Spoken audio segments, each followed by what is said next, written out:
ThaBoxingvoice.com here with Virgil Ortiz, man. Great performance tonight. You got the win. You're 9-0 with 9 knockouts, man. How'd you feel tonight? I felt really good. I didn't feel like that I performed like I should have performed. There's a lot of improvement for me, but I'm just gonna, watch over the tape and see what I did wrong, and I'm gonna come back stronger the next fight. Definitely, Virgil. The first 2 rounds, it seemed like you were really you wanted to get them, and you settled down. You start to box a little better. When you are a knockout specialist, how do you stay focused and know that you have to box? You can't just go for the knockout. Yeah. Well, at first I have a switch in my head. When I knocked him down, I'm like, all right, I kill. I have a kill mode in my. But when I seen that he was hanging and he wouldn't give up, I'm like, all right, I gotta settle down, and I just gotta remind myself sometimes, So I set my head to distance. We're gonna go the distance, and then I started thinking clearly, and I started making the right moves and decisions, and that's what we call stoppage. Virgil, what do you feel like is the best attribute to your game? What do you feel like you do best in the ring? I think my best attribute would be my defense. Because I like to keep my hands really right here, so there'll be very few times where I catch you with a clean punch. Definitely, Virgil. Kind of a random question, but what's your favorite setup punch? Like feint to the body, go upstairs, for example. What's your favorite setup? Definitely the jab. It can be on the top, jab to the head, or jab to the body. Because if you go to the top, you can go to the body like I was doing earlier today, or you can go to the bottom and go on the top. Yeah. So the jab is the best setup punch. So you use a jab as a rangefinder, and then kind of feint to the upstairs. You went to the body on him. Yes. That's definitely, man. That's a good combo. Yeah. All right, man. Now I know you're from Dallas, Texas, correct? Just talk about what it means being a Golden Boy fighter, being a Latino, being a prospect on the come up. Man, I'm really proud to be a Golden Boy fighter.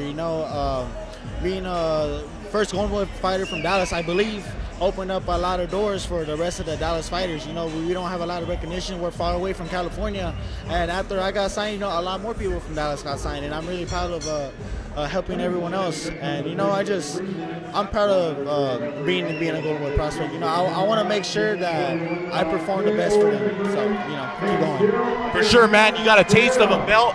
What do you feel like you need to improve on, and when do you believe you might be competing for a world title? I think I need to improve on, keeping myself poised. When I got a little excited after I knocked him down, but I can always work on that. And I think I'll be competing for a world title within 2 years.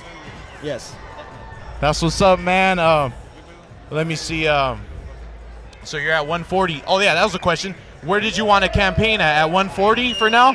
Oh yeah, 140 is a good weight for me. I think I can stay in this weight maybe 2 or 3 more years, and then maybe I'll get a couple more titles and I'll move up.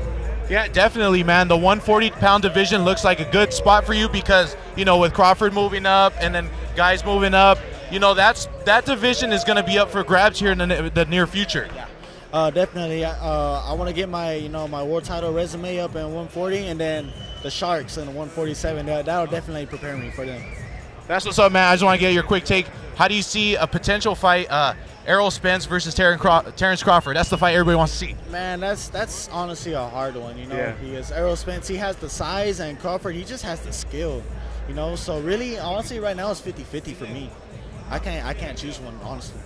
Very interesting, considering Crawford is moving up. You believe he has skills enough to hang with Errol? Oh yeah, yes, he definitely has the skills. He makes people look silly.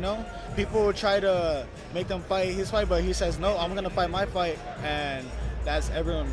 They just lose their game plan, then they lose it. That's what's up, man. Last quote, I gotta ask you, man, because I'm asking everybody. How do you see a fight between Deontay Wilder and Anthony Joshua going? Man, I want. Not that I don't want, but I think that Joshua will take it.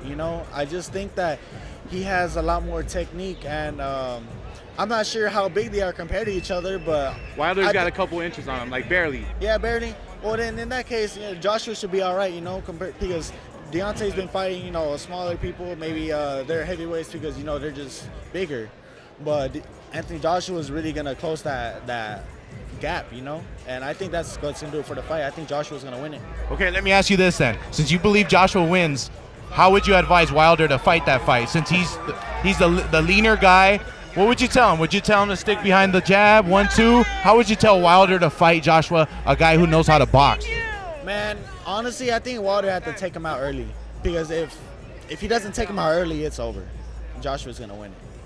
That's what's up. There you have it, Virgil Ortiz, 9-0, 9 KOs, man. Good luck to you the rest of the way. We'll be looking out for you.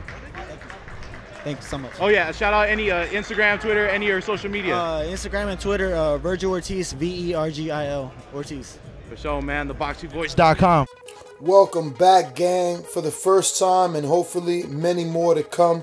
Don't forget to subscribe to the YouTube channel and click on the notifications right here, this little bell, so you can get those emails every time we go live. Peace.